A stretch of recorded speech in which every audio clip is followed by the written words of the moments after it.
Bonjour à tous, je suis ravie de vous retrouver sur Public Sénat. Au sommaire de votre après-midi, dans un instant, direction l'hémicycle pour les explications de vote sur le projet de loi croissance, activité et égalité des chances économiques, le projet de loi Macron. À 17h20, un autre temps fort de l'actualité au Sénat, l'audition conjointe de deux ministres, Bernard Cazeneuve et Jean-Yves Le Drian, sur le projet de loi sur le renseignement. Et à 19h, vous avez rendez-vous avec votre journal, le 24h Sénat, présenté par Delphine Girard. Mais d'abord, je vous le disais à l'instant, le vote du projet de loi Macron. Le texte vient d'être adopté par le Sénat à 185 voix pour et 44 contre. Un texte très différent de la version du gouvernement et de celle de l'Assemblée nationale. Les sénateurs à majorité de droite et du centre ont clairement imprimé leur marque sur ce texte. On peut citer pêle-mêle l'assouplissement du compte pénibilité, l'aménagement des seuils sociaux ou encore le contournement des 35 heures, des mesures qui ne sont pas du tout du goût du ministre de l'économie, Emmanuel Macron, et qui n'ont pas satisfait non plus l'opposition de gauche au Sénat. On découvre tout de suite dans l'hémicycle les explications de vote des différents groupes. Monsieur le ministre, mes chers collègues, avant de passer au vote, je vais donner la parole à ceux de nos collègues qui ont été inscrits pour expliquer leur vote.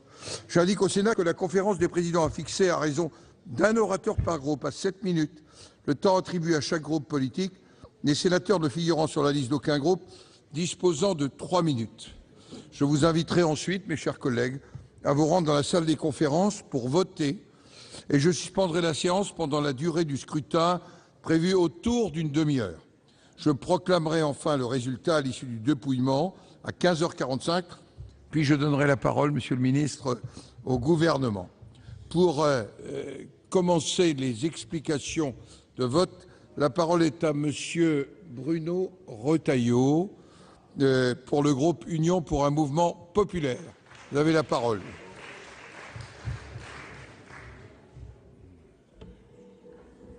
Monsieur le Président, Monsieur le Ministre, chers collègues, vous me permettrez sans doute, pour commencer, de saluer ceux qui ont fait un énorme travail. À part vous, Monsieur le Ministre, 135 heures au banc, c'est très long, mais je voudrais tout particulièrement saluer notre collègue Vincent Capo-Canellas, le président de la commission spéciale.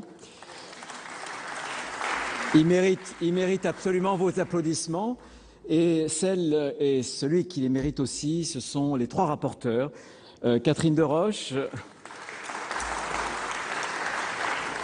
Dominique Estrosi Sassone et François Pillet, pour donner une juste mesure de leur travail. Sachez qu'à l'Assemblée, ils étaient 9 rapporteurs. Le rapport, c'est 1 pour 3. Vous voyez la capacité de travail des sénateurs, mes chers amis. Bien. C'est un gros travail qu'ils ont fait. C'est un gros travail parce que votre texte, Monsieur le ministre, était copieux, il était lourd et en plus, il était divers. Son caractère éclectique n'a échappé à personne. C'est un gros travail, mais je trouve que c'est un beau travail. C'est un beau travail parce que c'est un travail utile. Utile pour les Français, utile pour la France. Nous avons eu ici, il y a quelques semaines, un texte qui était arrivé, qui plus est affadi, de l'Assemblée nationale, mais qui était un texte finalement assez emblématique de la méthode du gouvernement, la méthode des petits pas, des tout petits pas, voire des petits pas de côté, voire des petits pas en arrière. Et nous avons souhaité lui donner du souffle. Nous avons souhaité lui donner un élan réformateur à un moment donné où la France traverse une situation économique très très difficile. Et nous avons voulu le faire dans une approche constructive, en écartant les postures politiciennes, les postures idéologiques, en écartant aussi cette tentation de s'arrimer à un certain nombre de marqueurs. Notre seule ligne, notre seul horizon, c'est l'intérêt supérieur du pays, mes chers collègues. L'intérêt supérieur du pays pour réformer la France. Et vous non plus, vous n'en avez pas le monopole, mais nous avons travaillé avec nos convictions et personne ne peut nous rapprocher d'avoir nos convictions. Mais nous avons essayé de trouver sur chacun des points du texte des points d'équilibre. Et nous avons voté ce que nous avons dit que nous voterions, ce que nous ferions, en écartant les mesures qui nous paraissaient contre-productives. Par exemple, la réforme par ordonnance de l'inspection du travail, sans doute un gage donné aux frondeurs. Par exemple, donner du pouvoir, donner plus de pouvoir à l'autorité de la concurrence pour qu'elle se soucie de l'aménagement du territoire en matière de professions réglementées. Qui ici peut penser que demain, c'est en remettant notre pouvoir à l'autorité de la concurrence que nous n'aurons pas des déserts juridiques, après avoir eu des déserts médicaux, mes chers collègues? Nous avons trouvé, grâce à François Fillet, un point d'équilibre qui n'est pas le statu quo, où on a avancé. De même pour les tribunaux de commerce. Est-ce qu'il faut inventer de nouveaux seuils? Il y a un seuil, 250 personnes, salariés. Et donc, je pense que là encore, nous avons trouvé un juste point d'équilibre. Et puis, nous avons conforté, c'est vrai, tout ce qui allait dans le bon sens, parce que, pourquoi ne pas le reconnaître, dans ce texte, il y avait des mesures qui allaient dans le bon sens. Je pense à la libéralisation des transports par car, je pense aussi au financement interentreprises, je pense en même temps à quelques mesures de simplification. L'idée d'avoir pour chaque entreprise une carte d'identité numérique qui valent pour toutes les administrations, c'est positif. Et même, Monsieur le Ministre, nos volontés se sont à quelques reprises croisées sur la réduction de la fracture numérique. Évidemment, nous sommes ici des obsédés de cette réduction de la fracture parce que nous savons trop ce que pèse le manque de réseaux, téléphonie mobile ou autres dans nos territoires. De même, lorsque vous nous avez proposé le vote de l'amendement sur le suramortissement, nous l'avons voté. Tout simplement parce qu'il y a 6 mois, en loi de finances, ensuite en loi de finances rectificative, nous avions nous-mêmes proposé des mécanismes pour faire en sorte qu'on puisse faciliter l'amortissement et l'investissement des entreprises. Il n'y a pas de reprise durable sans investissement, vous le savez bien. Mais au-delà de ce que nous avons pu conforter, nous avons voulu muscler le texte et nous avons voulu le muscler pour faire de ce texte un accélérateur de croissance, en apportant ce qui manque le plus à l'économie française, de la souplesse et de la simplification. La souplesse, nous l'avons apportée non seulement sur les accords défensifs qui permettent de sortir des 35 heures, mais sur les accords aussi offensifs. Évidemment, nous l'avons apporté, cette souplesse, aussi en matière de droit du travail, de contrat de travail, d'un contrat de mission, en matière de plafonnement des indemnités de licenciement. Il y a un chiffre, mes chers collègues, qui vous a peut-être échappé. Savez-vous quel est le délai moyen pour que l'emploi en France s'adapte à l'activité réelle de l'économie? 24 trimestres, 6 années. En Allemagne, il est de 5 trimestres. En Italie, il est de 2 trimestres. En Grande-Bretagne, il est de 2 trimestres. Vous avez là l'écart abyssal qui sépare notre pays des autres pays. Et vous avez en même temps la mesure des réformes que nous devons faire. Donc nous avons apporté de la souplesse et nous avons voulu apporter, avec le président de la commission spéciale, nos 3 rapporteurs, des mesures de simplification. Simplification du compte pénibilité, simplification en même temps des seuils sociaux de 10 à 20 en doublant, de 50 à 100. C'est ce qui, aujourd'hui, entrave les embauches dans nos PMI, dans nos ETI, évidemment. De même que nous avons souhaité, là encore, modifier le dispositif de la loi Hamon qui est en train de bloquer la transmission d'entreprises en France. Donc nous avons essayé d'être constructifs et je pense que c'est un texte désormais qui va être soumis au vote, qui est un texte vraiment réformateur. Désormais, Monsieur le Ministre, vous avez un choix. Il n'est pas facile. Vous avez le choix entre l'audace et la prudence.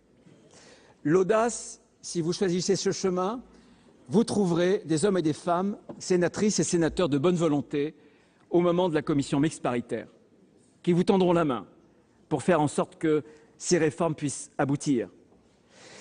Évidemment, il y a un autre choix, beaucoup plus politicien, un choix de calcul, le choix de la prudence, celui d'écouter les frondeurs, celui de se préparer au congrès de Poitiers, mes chers collègues. Évidemment.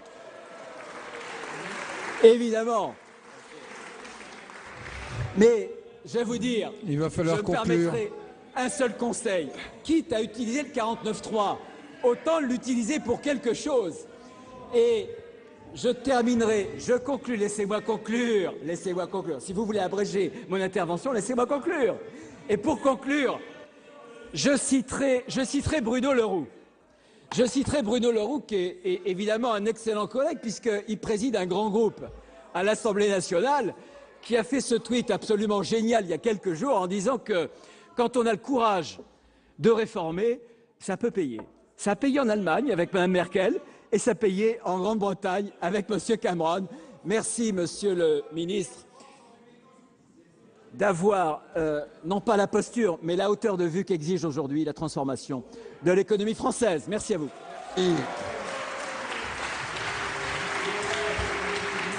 La parole est maintenant au président François Zocchetto.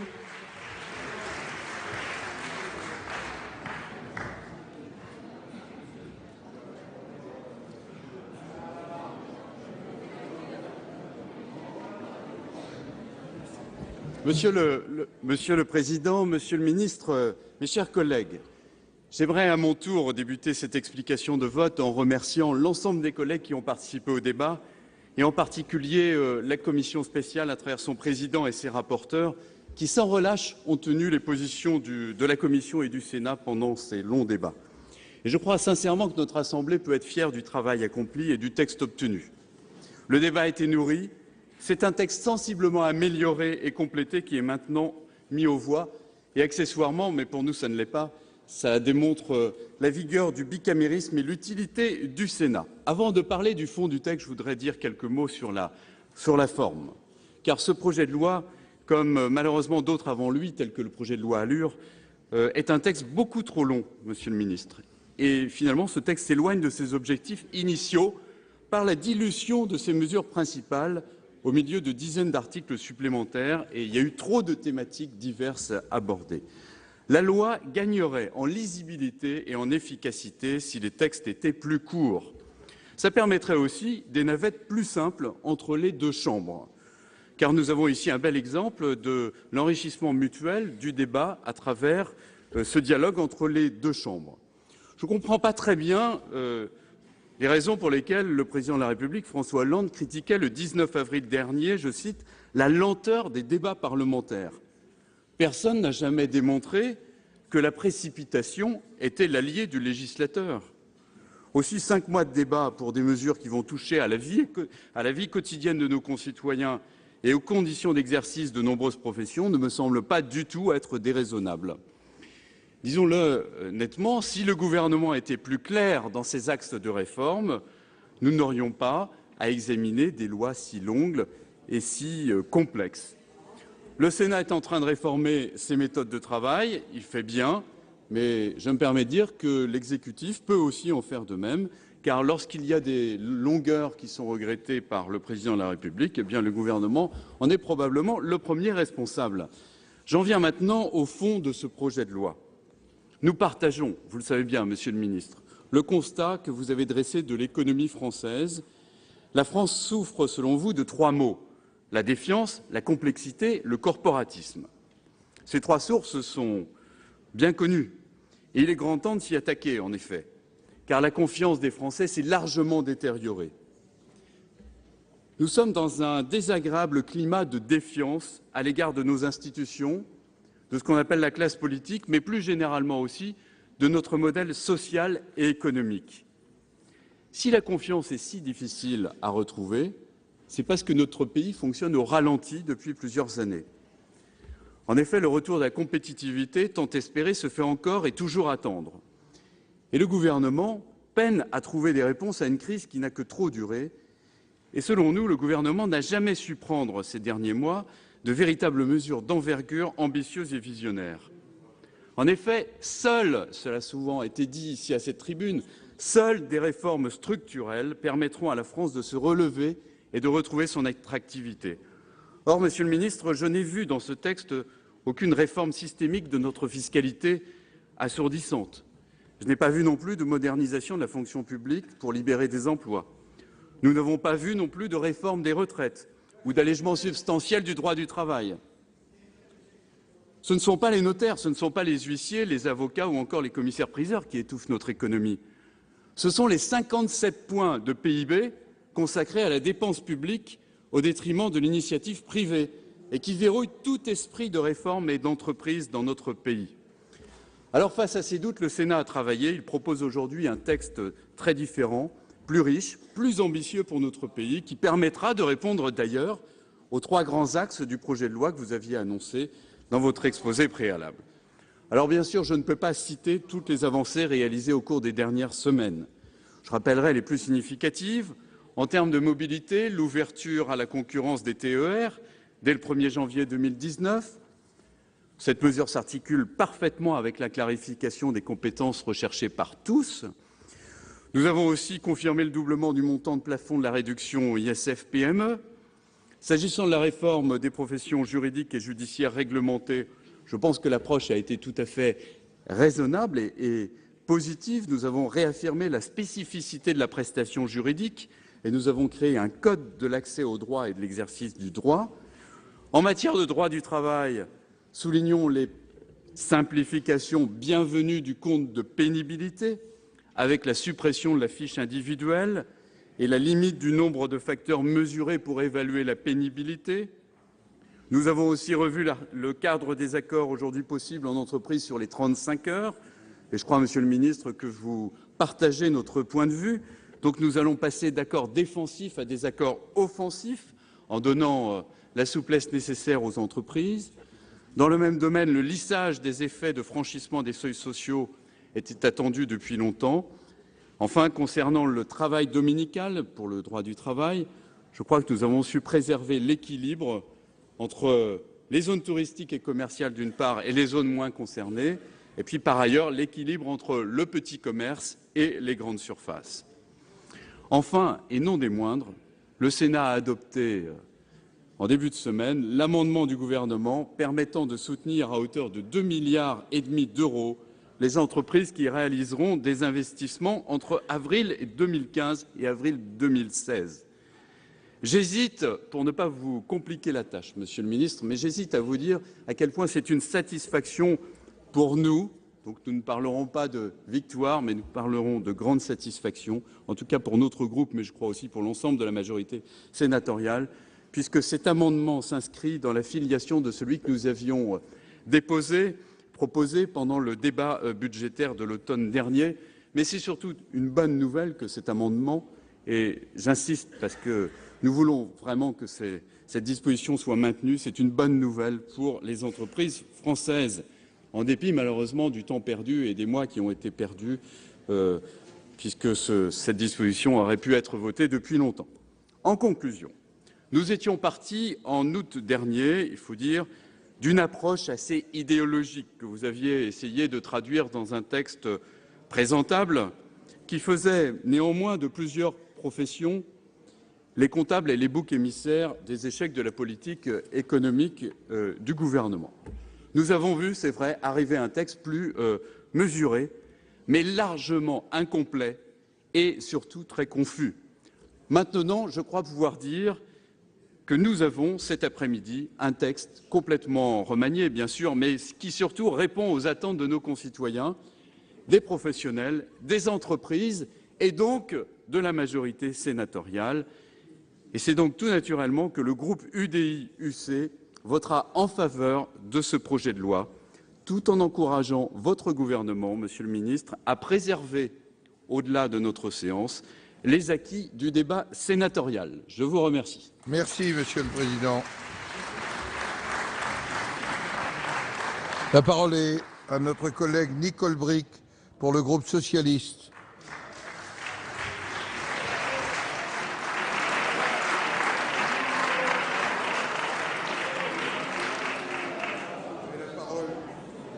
Chers collègues, Monsieur le Ministre, Mesdames et Monsieur le rapporteur, Monsieur le Président, c'est pas de ma faute si le micro ne marche pas. Mais mes chers collègues, je vous salue. Un texte d'une telle ampleur emporte forcément sa propre dramaturgie. Nous avons eu des temps forts, nous avons eu des temps plats, du surplace aussi, et puis de brusques améliorations, et puis, il faut bien le dire, des mouvements d'humeur aussi. C'est long. Le président Zocchetto l'a dit, mais si c'était long, c'est parce qu'il fallait aller vite, et surtout que rien n'avait été fait auparavant. Les gouvernements successifs étaient restés les bras croisés.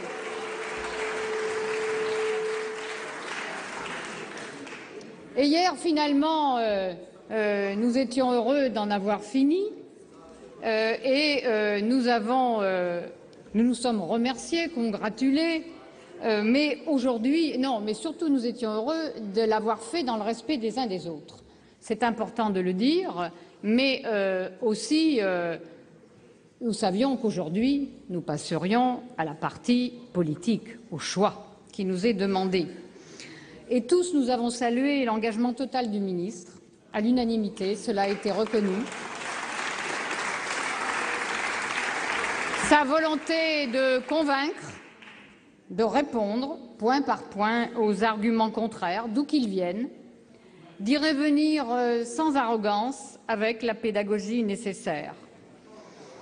La majorité de la commission spéciale, son président, ses rapporteurs, dont il faut saluer la constance, la présence continue, vous n'avez pas beaucoup bougé de votre banc, il faut bien le dire.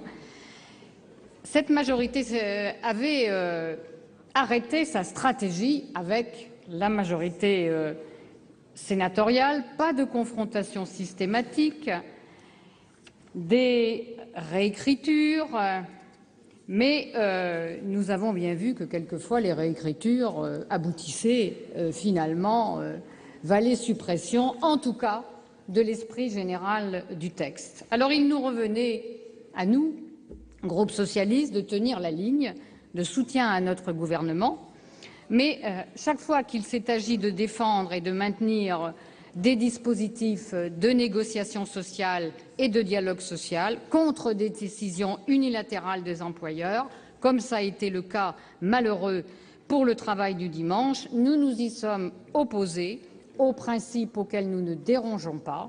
En la matière, pas d'accord, pas d'ouverture. Chaque fois que nous avons eu à défendre notre conception de l'entreprise, et il y a eu plusieurs débats quasiment philosophiques, mais très politiques, notre vision de l'entreprise, je veux le répéter ici, et elle est présente dans le texte, ce n'est pas qu'une société, une entreprise, une société de droit, c'est aussi et surtout une communauté d'intérêts où les salariés doivent être traités comme des parties prenantes. Ce fut notamment le cas lorsqu'il s'est agi du droit d'information des salariés. Et je veux vous dire, Monsieur le Président Retailleau, que nous n'avons pas aimé, mais vraiment pas aimé, la manière dont vous avez qualifié ce droit d'information des salariés. J'ai cru au départ que c'était une erreur de langage, comme ça peut arriver. Mais relisant les débats, j'ai bien vu que vous aviez utilisé le qualificatif de toxique pour dire ce que vous pensiez de ce dispositif, et ça, je considère que c'est une mauvaise action, c'est une mauvaise parole. Alors, il y a eu des temps forts, productifs. Je veux en retenir 3. La matinée consacrée à la couverture des zones blanches et au déploiement de la fibre, qui a abouti à une position du gouvernement adoptée à l'unanimité. Et, Monsieur le ministre, vous avez tout de suite convoqué les opérateurs pour qu'ils s'engagent aux côtés des collectivités territoriales. Et je crois que c'est un honneur pour nous de l'avoir voté ici, au Sénat. Et c'est le Sénat qui aura voté le mécanisme de surinvestissement pour les entreprises. J'y vois une marque de reconnaissance à l'endroit de l'institution que nous représentons de la part du gouvernement, et je l'en remercie. Beau travail également que celui qui a conduit à un accord sur le crédit interentreprises. Il libère les entreprises des banques, toujours frileuses, à les financer. Mais il y a eu aussi des temps plats, où nous avons fait du surplace. L'impossibilité de s'entendre sur la spécialisation de certains tribunaux de commerce. Alors, à la vérité et à la défense de la majorité, et notamment de la commission spéciale, nous avions quand même passé la matinée à écouter le rapporteur convaincre sa majorité, qui était très rebelle, à évidemment ne pas voter la suppression pour respecter votre stratégie. Et évidemment, après, on peut comprendre que vous ne vouliez plus rien céder à partir du moment où vous aviez convaincu votre majorité de retirer son amendement. Mais la commission spéciale a eu également du mal à contenir cette majorité et elle a pu quand même entendre et prêter la main à quelques débordements. Et j'en ai compté 10, mais qui ne sont pas majeurs. 10. Je les ai comptés, les débordements, où finalement vous avez cédé sur votre stratégie. Et malgré les objurgations du président Capo Canella, il faut aussi le dire, vous n'avez pu empêcher que votre majorité sénatoriale en rajoute dans les exonérations fiscales non justifiées, les exonérations sociales. Et j'ai fait un compte rapide. C'est quand même étonnant de la part de ceux qui nous réclament plus de 100 milliards d'économies au dehors de cet hémicycle d'en avoir rajouté une couche dans la dépense à hauteur de près de 300 millions d'euros. Enfin, la majorité sénatoriale a voulu déposer dans ce texte quelques marqueurs politiciens, et c'est de bon cœur que la commission spéciale, finalement, a suivi sa majorité. Dès lors qu'il s'est agi du social et du travail, on retiendra encore, entre autres, encore une fois, les agressions sur le compte pénibilité et les seuils sociaux. Décidément, c'est faire peu de cas des partenaires sociaux. Le renversement des accords de maintien dans l'emploi défensif en les transformant en accords de maintien dans l'emploi offensif, alors même que, vous le saviez très bien, le gouvernement, très prochainement, va s'en entretenir avec les partenaires sociaux et la décision qui va être prise sera traduite dans la navette parlementaire. C'est une mauvaise manière faite au gouvernement et c'est un mauvais coup porté au dialogue social. Si nous avons pu aboutir à la réforme prud'homale, nous n'avons pu faire évoluer significativement les professions du droit, car la majorité sénatoriale a été là franchement conservatrice. Alors, Monsieur le Président, à l'heure des comptes et du choix, le groupe socialiste a considéré que le texte pouvait assurer sa bonne fin dans la navette parlementaire au service de l'économie, de la croissance et de l'emploi pour la France et les Français. Certes, il y a des mesures visant à droitiser le texte, mais elles n'ont reçu aucun aval du gouvernement que nous soutenons et, fort heureusement, elles ne survivront pas à la navette. En conséquence, la réforme l'emportera sur la régression et l'immobilisme. Il faut survivre à la minute, là, maintenant. Cela motive notre abstention finale. Merci. La parole est à Monsieur Jean Desessard pour le groupe écologiste.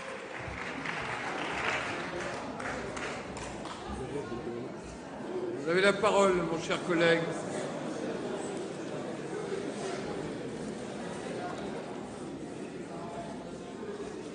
Monsieur le Président, Monsieur le Ministre, Mesdames, Monsieur le rapporteur, Monsieur le Président de la Commission spéciale, chers collègues. Avec 15 jours de débat, le Sénat a terminé l'examen de l'un des plus longs textes que notre Assemblée ait eu à étudier. Sur la forme, j'ai eu l'occasion hier de souligner le bon climat des débats grâce à l'écoute constructive, je vous l'ai dit, Monsieur le Ministre, du ministre et également des rapporteurs et du président de la Commission spéciale. Sur le fond, dans sa philosophie générale, le projet de loi nous propose de déverrouiller un certain nombre de secteurs dans l'objectif affiché de créer de l'activité et de la croissance. Ouverture de lignes privées d'autocars, liberté d'installation et regroupement des professions réglementées, simplification du droit de l'environnement, ouverture facilitée des commerces le dimanche et la nuit, telles sont certaines des propositions qui nous sont faites. Tout d'abord, Monsieur le Ministre, nous avons une réserve sur le potentiel de croissance que vous pensez obtenir avec ces mesures de dérégulation. Ensuite, dans votre volonté de produire toujours plus, vous qualifiez d'obstacles des règles qui veulent préserver notre patrimoine, notre environnement. Vous qualifiez d'obstacles des règles qui garantissent le droit des salariés à disposer de temps libre. Vous qualifiez d'obstacles des règles qui garantissent l'éthique des professions réglementées. Cependant, afin de limiter l'impact négatif de certaines mesures, vous avez prévu des contreparties. Ces contreparties permettent à votre réforme d'atteindre un point d'équilibre que l'on peut qualifier de social-libéral. Mais que se passera-t-il si une nouvelle majorité est aux commandes et si un nouveau ministre de l'économie occupe votre poste? Le projet de loi ouvre des brèches qui peuvent être exploitées dans une logique tout autre que celle de l'actuel gouvernement. Le projet social libéral peut très facilement devenir uniquement libéral. Et c'est précisément ce qui s'est d'ores et déjà produit lors des examens du texte au Sénat. La majorité de droite, ou la majorité sénatoriale, ne soyez pas vexés, a profité de votre projet de loi, Monsieur le ministre, pour y apposer sa marque et rompre l'équilibre que vous proposez. Sur le travail dominical et nocturne, les entreprises auront la possibilité de déroger très largement en contrepartie en s'affranchissant du dialogue social. Cela a été dit.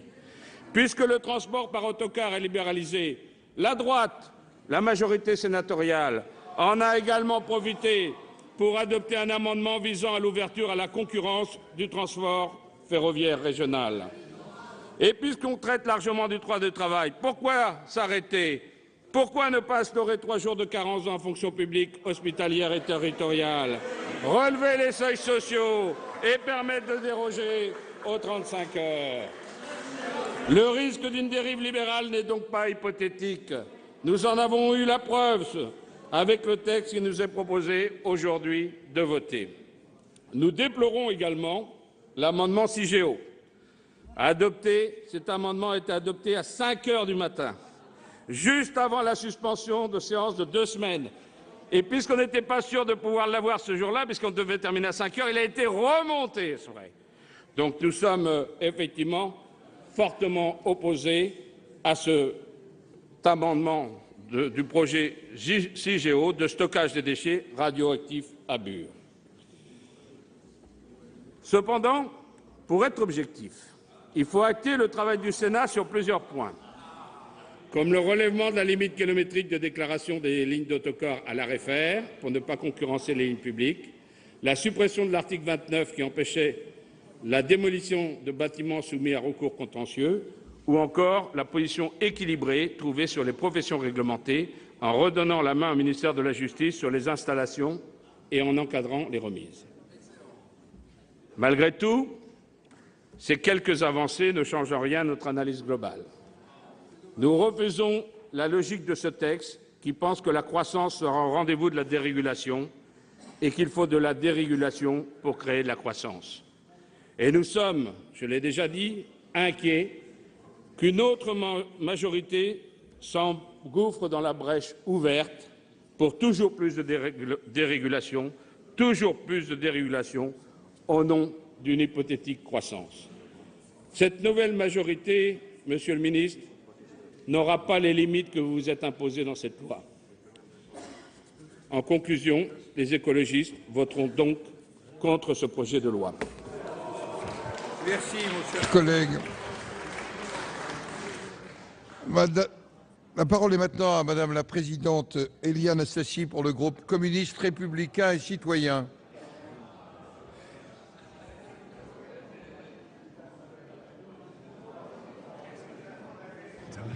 Vous avez la parole, Madame la Présidente.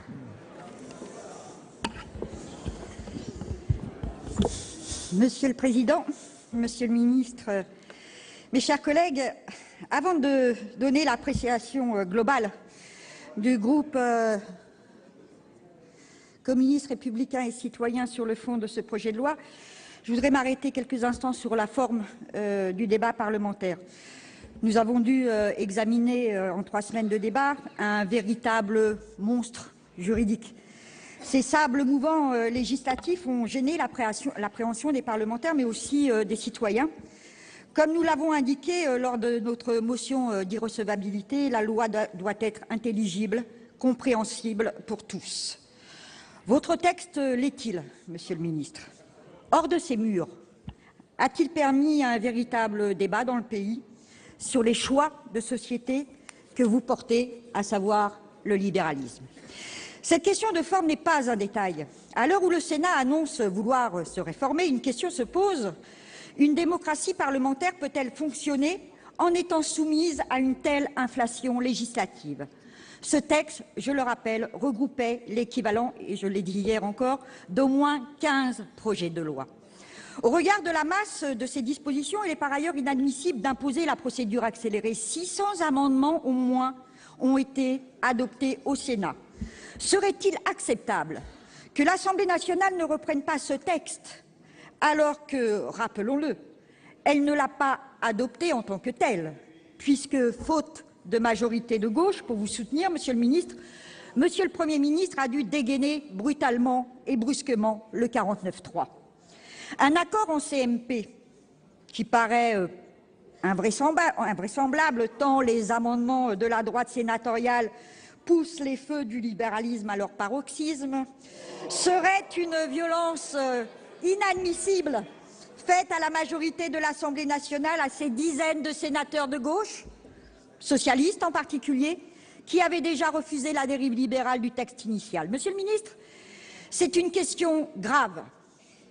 Je sais votre intention d'aller vite dans ce débat, car vous êtes aussi inquiet des effets dévastateurs que pourrait avoir dans l'opinion et dans l'électorat de gauche la divulgation de multiples capitulations devant le marché que comprend ce texte. Votre texte, Monsieur le ministre, nous l'avons dit et répété tout au long de ce débat, a une cohérence.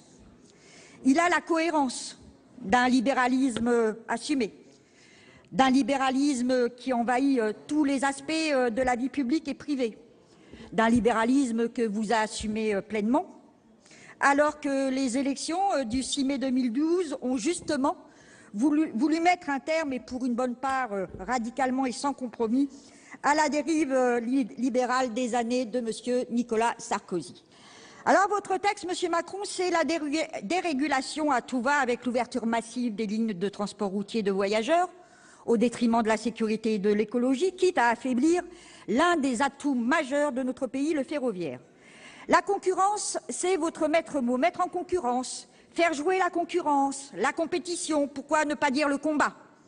Les idéaux de fraternité, d'égalité, de liberté, celle de bien vivre, de s'épanouir, pas celle de vendre, d'acheter, d'exploiter, sont noyés dans votre océan normatif. Dérégulation, concurrence, c'est aussi les points clés des dispositifs de privatisation adoptés par ce projet. Monsieur le ministre, vous nous refaites le coup des autoroutes avec les aéroports. La collectivité, le peuple investit pour des grandes infrastructures très rentables, vous les cédez au privé, vous les cédez aux actionnaires. Comment s'étonner que dès à présent, l'ombre du Qatar plane sur les aéroports concernés, Lyon et Nice? L'industrie de défense elle-même est soumise à la pression du privé dans un partenariat surprenant avec un géant historique de l'armement allemand, au risque de perdre le lien nécessaire entre armement et diplomatie nationale. Même le secteur du logement n'a pas trouvé grâce à vos yeux, puisque vous privilégiez le logement intermédiaire en remettant en cause l'effort réel pour le logement social initié par Madame Duflot. Discrètement, vous multipliez les dispositions en faveur de l'actionnariat. Actionnariat salarié, dites-vous, mais nous l'avons démontré avec le dispositif des actions gratuites de l'article 34, ce sont les cadres dirigeants qui seront les principaux bénéficiaires de ces nouveaux cadeaux. Jamais, jamais votre texte n'évoque de faire participer à l'effort de croissance les banques et les détenteurs de capitaux. Enfin, le volet social de votre texte est empreint de régression majeure. Extension du travail à 12 dimanches par an avec une généralisation en perspective, remise en cause des prud'hommes et de l'inspection du travail, instauration d'une procédure civile qui placera le salarié devant les avocats tout-puissants du patronat. Ces quelques mots ne me permettent pas de reproduire l'ampleur des transformations que vous proposez. Pour conclure, je vais m'arrêter sur les conséquences des mesures sénatoriales adoptées avec votre assentiment. La droite, Monsieur le ministre, vous a manifesté un soutien constant durant ce débat, vous applaudissant à maintes reprises. Les grands axes du projet que je viens d'évoquer ont son approbation, à l'exception remarquée des articles sur les professions juridiques. Elle va plus loin et trop souvent, Monsieur le ministre, avec votre approbation. Extension du travail du dimanche, avec l'exonération des contreparties pour les entreprises de moins de 11 salariés et l'ouverture des enseignes culturelles, car la culture, le dimanche, doit être vendre et consommer. Dérogation aux 35 heures avec les accords offensifs. Régression des droits, limitation de l'information des salariés, en battant en brèche la loi Hamon. Augmentation des seuils sociaux pour diminuer les droits collectifs des salariés. Destruction du compte pénibilité et enfin, Mise en place avec votre accord, Monsieur le Ministre, c'est dans le journal officiel, d'une commission pour réécrire à la demande du groupe UMP, un nouveau code du travail simplifié. Monsieur Gattaz a dû bien dormir le soir du vote de cet amendement. Que dire aussi de la privatisation des trains régionaux autorisés par la majorité sénatoriale? Votre texte, Monsieur le Ministre, est un formidable réceptacle pour toutes les régressions sociales. Il ouvre la boîte de Pandore en brisant les digues construites en France durant des décennies par les luttes des salariés, du peuple, symbolisées par le programme des jours heureux du CNR. Pour vous, le droit au travail est un handicap à l'expansion du marché. Et vous avez raison. Là où il a sombré, en Grande-Bretagne, aux USA, les inégalités ont cru, la pauvreté s'est développée. Nous refusons votre modèle de société que beaucoup à droite de cet hémicycle portent. Nous savons qu'à gauche, nous ne sommes pas seuls. Et nous agirons pour rappeler que la gauche a d'autres valeurs, celles de l'humain, de l'égalité et du partage, et qu'elle porte des propositions alternatives comme nous l'avons démontré tout au long des débats. Le groupe communiste républicain et citoyen votera donc contre ce projet aggravé, si cela était encore possible, par la droite sénatoriale. Merci Madame la Présidente. Dernier orateur, notre collègue Jean-Claude Requier pour le groupe du Rassemblement démocratique social et européen.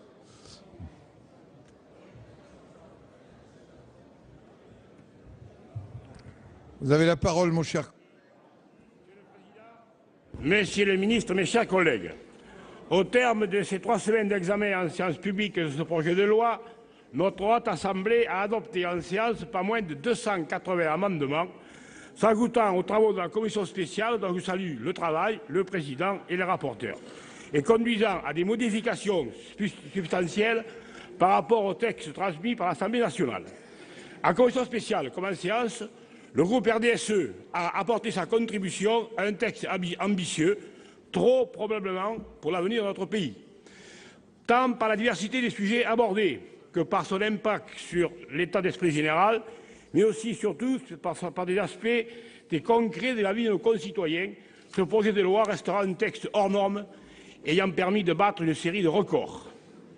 À l'issue de ce travail d'un marathon législatif, tant les organismes ont été mis à rude épreuve, jusqu'au bout de la nuit quelquefois, nous estimons dans l'ensemble que le texte sur lequel nous allons nous prononcer aujourd'hui est meilleur ou moins mauvais que lors de son adoption dans les conditions que l'on sait par l'Assemblée nationale. Cependant, il ne nous donne pas non plus pleine et entière satisfaction et nous maintenons d'importantes réserves sur bien des points. Mais qui peut pleinement être satisfait par un texte qui contient autant d'articles et embrasse autant de sujets? De la même façon, qui peut dire qu'il n'y a pas de bonnes choses dans ce texte, dans sa version gouvernementale comme dans ses versions Assemblée nationale ou Sénat?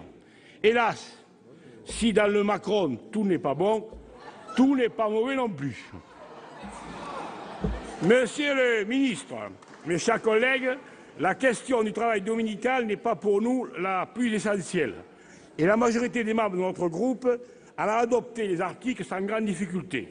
Je ne reviendrai donc pas en détail sur cette réforme, bien qu'elle ait beaucoup retenu l'attention des médias. De même, nous sommes favorables aux dispositions relatives à la gouvernance et aux opérations sur le capital des sociétés à participation publique. En revanche, d'autres domaines ont constitué une priorité pour nous, comme le logement, la vie des entreprises, le droit au travail et bien sûr les professions réglementées, thème sur lequel le président Mézard s'est beaucoup investi. Dans certains cas, nous sommes satisfaits d'avoir pu convaincre la Haute Assemblée, tandis que dans d'autres, nous déplorons que le texte n'ait pu être sérieusement amendé dans le sens de nos convictions et dans la conception de l'intérêt général. Premièrement, dans le domaine du logement, l'adoption de nos amendements permettra de mettre en œuvre d'utiles mesures de simplification, de facilitation et de réduction des délais, notamment dans la construction de logements sociaux. Ils encourageront également le développement de l'habitat participatif. Quant à l'élargissement de la composition de la Commission nationale de l'aménagement, de l'urbanisme et du foncier à une représentation des professionnels de l'aménagement, il insufflera davantage d'efficacité et de pluralisme dans ce secteur. Dans le cas des experts comptables, nous avons permis la suppression par le Sénat de la possibilité d'instaurer une rémunération au succès pour les activités exercées à titre accessoire, évitant en cela les dérives bien connues dans les pays anglo-saxons. Enfin, dans le domaine de la justice commerciale, notre ténacité a également payé. Nous avons fait adopter la présence de droit des présidents de tribunaux de commerce au sein de formation du jugement des tribunaux spécialisés. Cette présence permettra d'apporter une expertise et une connaissance du terrain. Nous préservons donc un principe de proximité dans la gestion des affaires. Car, Monsieur le ministre, d'une façon générale, votre copie n'est pas assez marquée par cette empreinte du terrain, des territoires et des réalités vécues par les Français. C'était cette marque que le RDSE et plus largement le Sénat auront permis d'inscrire dans ce texte. Oui, le Sénat est utile. Ces 3 semaines de débat en font une nouvelle démonstration. Et, Monsieur le ministre, quelque chose me dit que vous y êtes sensible, pour ne pas dire convaincu. Cela étant dit, bien des sujets d'insatisfaction et de préoccupation demeurent pour nous, toute ou partie des membres de mon groupe. D'abord, concernant le volet mobilité et libéralisation des services de transport, nous déplorons que les enjeux spécifiques aux territoires ruraux n'aient pas davantage été pris en compte. Nous soutenons qu'il n'est pas de bonne politique de remettre en cause la pérennité du réseau ferroviaire secondaire, seul garant de l'équilibre entre les territoires au profit du transport routier.